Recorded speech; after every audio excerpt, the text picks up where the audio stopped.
Hi hello నమస్తే welcome to my channel. నిజంగా చిన్ని సీరియల్లో ఈ ట్విస్ట్ని అయితే అస్సలు ఎవరు ఊహించలేదండి. ఎందుకంటే చాలా రోజుల క్రితమే కావేరిని చంపేస్తారేమో అంటే సీరియల్లో అని అనుకున్నాం. కానీ అప్పుడైతే బ్రతికిచ్చి ఇప్పుడైతే ఎటు కాకుండా సీరియల్ని ఎటు తీసుకుపోవాలో అర్థం కాక కావేరిని చంపేశారో, లేదంటే ఈ కథని ఇక్కడితో ముగిచ్చేసి పెద్ద పిల్లలను అంటే పిల్లలందరినీ పెద్దవాళ్ళని చేసి ఈ కథని కొనసాగించాలని డైరెక్టర్ అనుకున్నారో అస్సలు అర్థం కావట్లేదు. కానీ మొత్తానికైతే కావేరి కథని ముగిచ్చేశాడు చిన్ని సీరియల్లోనే చెప్పాలి. మరి ఇది ఎలా జరిగిందో ఇప్పుడైతే చూసేద్దాం.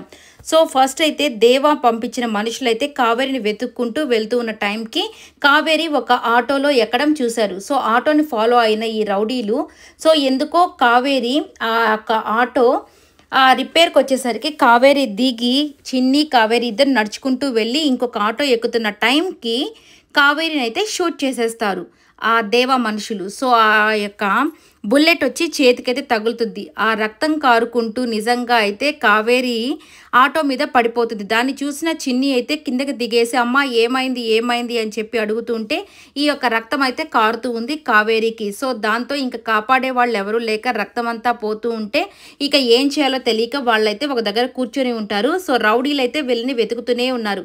ఆ టైంకి ఇంకా బాలరాజు అయితే రిక్వెస్ట్ చేసి ఒక పోలీస్ దగ్గర ఫోన్ తీసుకొని కావేరికి ఫోన్ చేస్తాడు. సో కావేరి అయితే మాట్లాడుతుంది, నేను బాలరాజుని ఎలా ఉన్నారు మెమరీ కార్డ్ దొరికిందా అని బాలరాజు అయితే అడుగుతాడు. దొరికింది బాలా అని చెప్తూ ఉంటే అసలు విషయం చెప్పదనమాట. అప్పుడు చిన్ని ఎందుకమ్మా అసలు విషయం చెప్పట్లేదు అని చెప్తే ఏమైంది అంటే అదే నాన్న దేవా మనుషులు అంటే రౌడీలు మమ్మల్ని తరుగుతున్నారు అని చెప్పేసి చిన్ని చెప్పబోతుంటే ఆ పోలీస్ వచ్చేసి ఫోన్ని లాక్కొని ఏంట్రా నువ్వు ఫోన్ మాట్లాడుతున్నావు అని చెప్పేసి అడుగుతాడనమాట.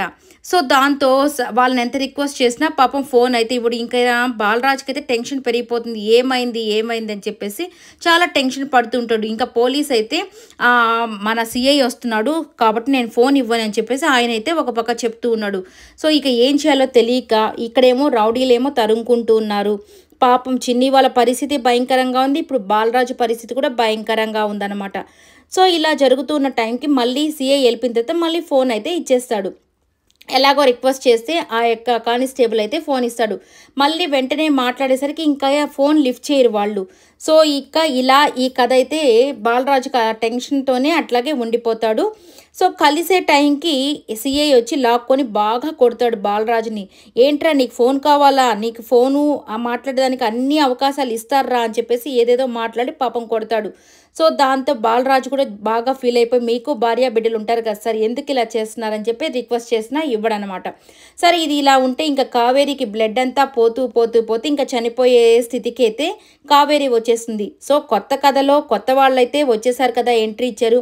వాళ్ళు ఆటో వేసుకొని అదే దారిలో పోతుంటే వీళ్ళని చూసి ఆపితే సో ఇక కావేరి ఏం చేస్తుందంటే ఆమెకి చిన్నిని అప్పగించేసి ఇదిగోండి ఇప్పటి నుంచి నా చిన్ని మీ బిడ్డగా పెరగాలి, ఎవరికి తెలియకూడదు, ఈ అమ్మాయి బ్రతుకున్నట్టు అని చెప్పేసి వాళ్ళిద్దరికైతే రిక్వెస్ట్ చేసి వాళ్ళిద్దరికి అప్పగించేస్తుంది.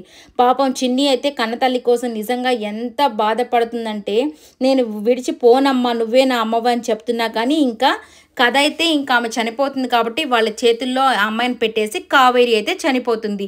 సో ఇక్కడ నువ్వు ఈ ఊరికే రాకూడదని చెప్పి ప్రమాణం తీసుకొని కావేరి చనిపోతుంది. ఈ కథ మీకు ఏమనిపించిందో కమెంట్స్ రూపంలో తెలియజేయండి.